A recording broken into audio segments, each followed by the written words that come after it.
We're good.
I was going to start at D on this one because let's start practicing there. Okay.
Yeah, there's a lot of really solid stuff happening. What did you think? Well, I was a little ambitious and tried to change some bowings, like while we were sitting here. Yeah. And then, like, so for example, like the. And then I forgot to go do up. So Yeah, then yeah. on these I had Yeah, to you got recheck. backwards. Yeah, so, and then also like the. I tried to do that bowing, like. But then it like didn't happen, so I was just backwards on that. So. What about up, down, up, down, up, down, and the string crossing helps. That works. Up, down, down. 2 ups on the 8 notes. Up.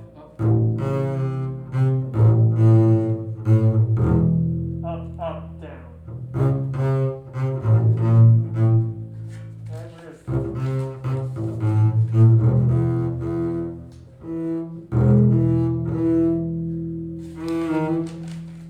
Yeah. So up, down, up, down. Yeah. Well, it's basically the classical air bowing. You're just in a weird syncopation. Yeah, that works. It works with the curve of the bass very nicely, and you get it's basically just in a weird configuration.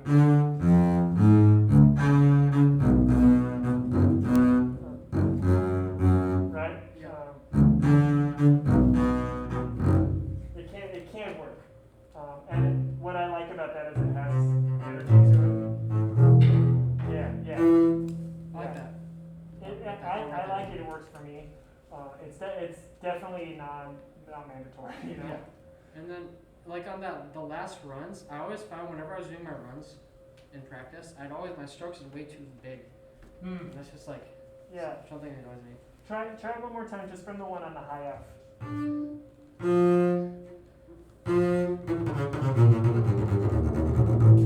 I think you're a little too close to the hand. Think balance point.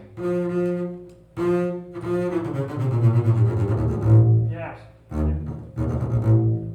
Still, when the lower one's too close to the hand. That's Right. weird starting.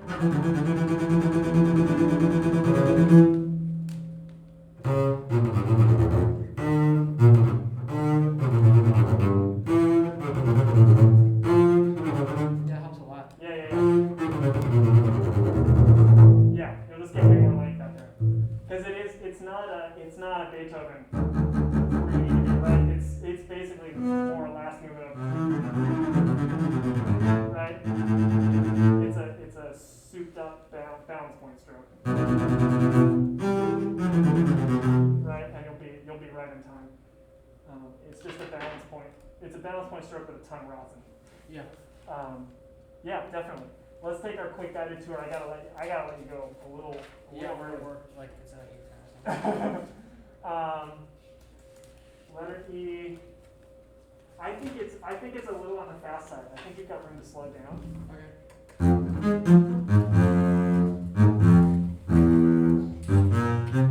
Totally acceptable, right? You've got a lot of room in there for. It can go down a little bit there, and I like it in a little bit of that slow kind of rustic tempo. Yeah. It really lets you kind of get more wild with the stroke and really kind of grind it out in a way that I find a lot more appealing than trying to go. Right, you kind of lose some of the attitude that I think is what defines this piece. I think that was my main. I think a lot of things will clean up if you just take a little heat off of your fastball there. In the first minute. Yeah, in general, both the first and the second spot, I think there's room to do it just a couple clicks slower. Yeah, I got to the second one and I was like, I wish I was slower. Yeah. Be careful. A lot of spots with pickup notes. Not so much that, but make it more even. Especially you went on. Yeah, you were doing. It needs to be 1, 2, 3, 4, 5. Exactly an eighth note and no less. And I think that the key is putting space between the eighth note and the next downbeat. Right?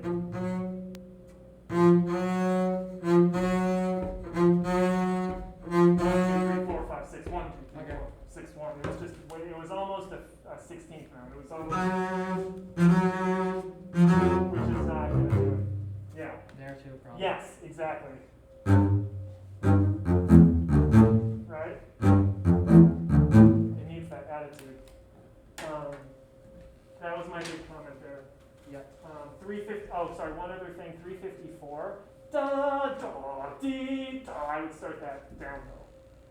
Down, down. It's a cross rhythm. That's how it sounds in an orchestra. That is going to sound like your downbeat every time. It's not B bum B. Oh, it's D down D down. Okay. It feels downbeat. Second movement.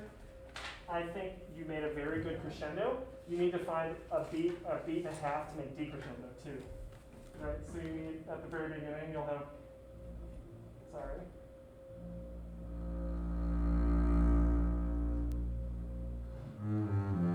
You gotta come back down too. There was a very nice crescendo, but not enough decrescendo. 53, bum, B. You were a little late coming off the tie on the G sharp, where you have piano there. Just be very mindful that you're feeling da da da da da da da, and really falling off that tie. I took a lot of time on some of the quarter notes. Yeah, I wouldn't do that. Okay, I was just following recording. Yeah.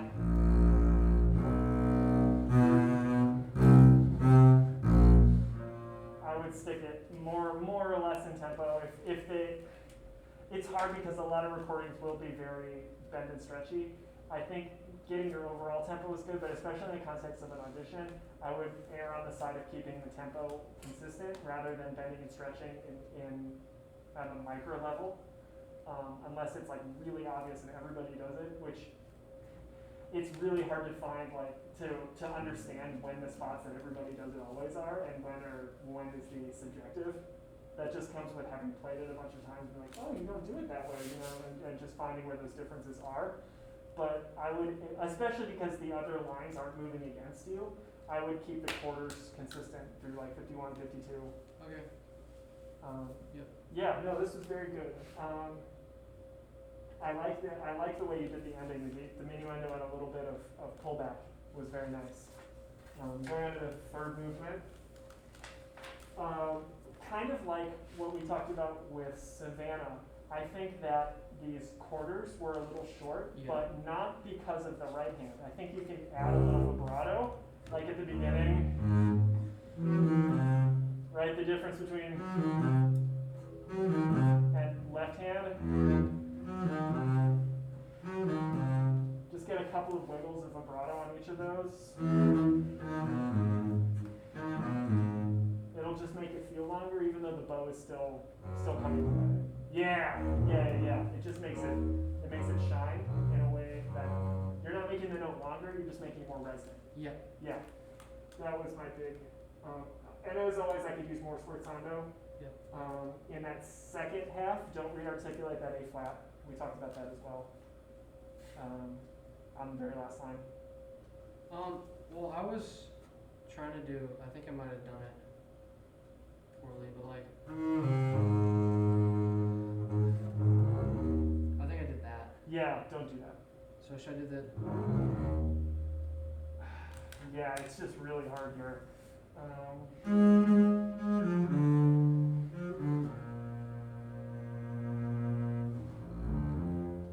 I would think maybe get into that up bow so that you can.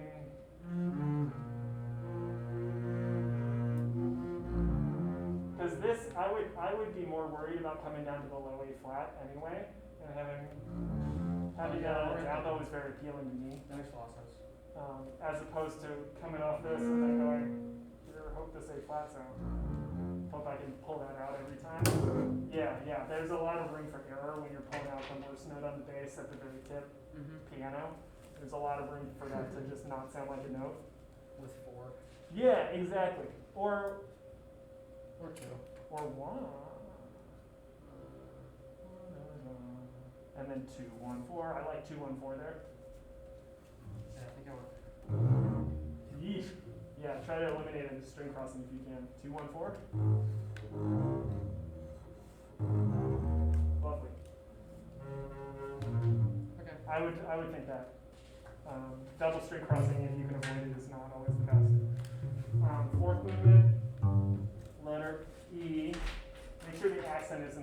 practice, it was almost, making sure it's,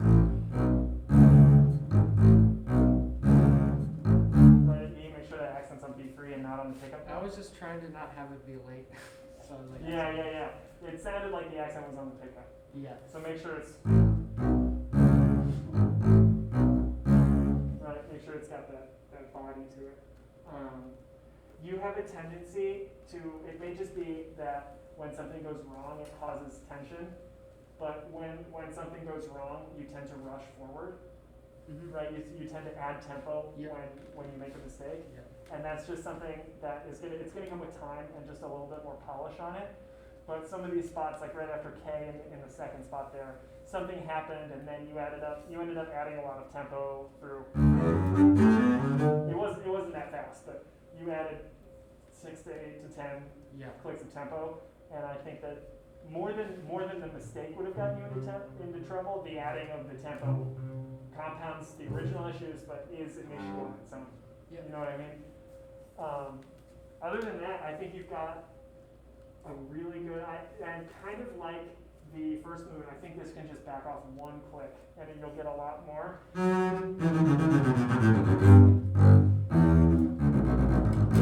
Except totally within the realm. I know some are gonna really. Well, I checked a bunch of recordings, and like they're all at least like 134. Yeah.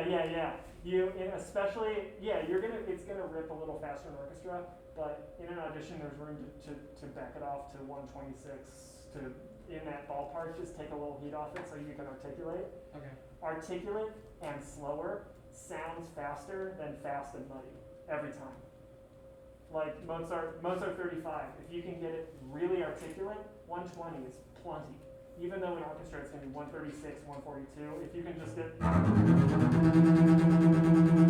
if you can really lock in that stroke at about 120, 124, it's going to sound a lot cleaner, and it's going to sound faster than a more messy stroke that's faster. Yeah. So you have room, and I think you're right.